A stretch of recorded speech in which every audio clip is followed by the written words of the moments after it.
My name is Peggy Murphy, and I'm from Lancaster, Massachusetts. And I'm up in New Hampshire trying to get some work going, appealing to Catholics in New Hampshire to vote for Ron Paul in the coming primary, which is on January 8th. I think right now, Roman Catholics have an opportunity. It's an opportunity to vote their consciences and vote for a candidate that fits with the Catholic view of many, many things. Hi, I'm Dan Scanlon. I'm up from New York City, and I'm up in New Hampshire to do some work for Ron Paul. I'm sort of involved in Catholics for Ron Paul, just on an individual basis. There's a blog by that name run by Casey Kahn.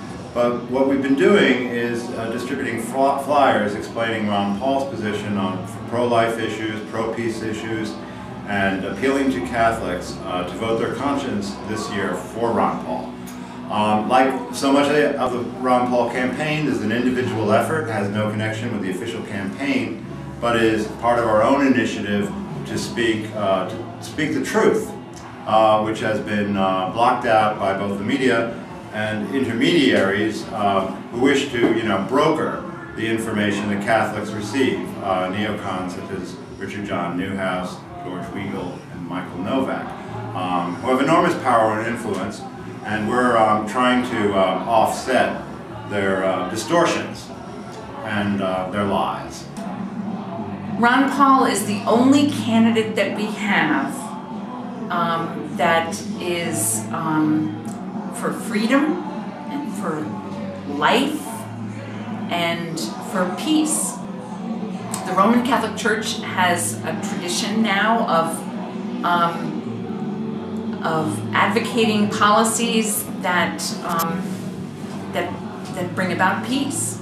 The Catholic tradition has a definition of a just war, and Ron Paul's the only candidate that's recognizing that the foreign policies of the United States government presently in other countries violate the just war definition. It's a great feeling to be up here back in action. 30, almost 40 years after my first involvement with the anti-war movement. It's a much less popular movement today than it was back then, but it's a good feeling to be faithful to that cause. Ron Paul's the only candidate who is consistently anti-war, the only candidate who represents the culture of life that the late John Paul II spoke about in distinction to the culture of death. And this is a complete whole piece with Ron Paul, from his pro-life stance, his respect for the person as a basis of his libertarian philosophy, his nonviolence and non-coercion principles with respect to life, and I hope to remind Catholics that life does not end at birth. So, in terms of foreign policy, in terms of life issues, Ron Paul is the man in terms of the pro-life question. He may not be as preachy as some of those other fellows who are out there trying to convince you that they're pro-life to the core, but Ron Paul, with a tremendous amount of sincerity and humility, is the candidate to vote for if you have any conscience about the situation of abortion in our country. Freedom.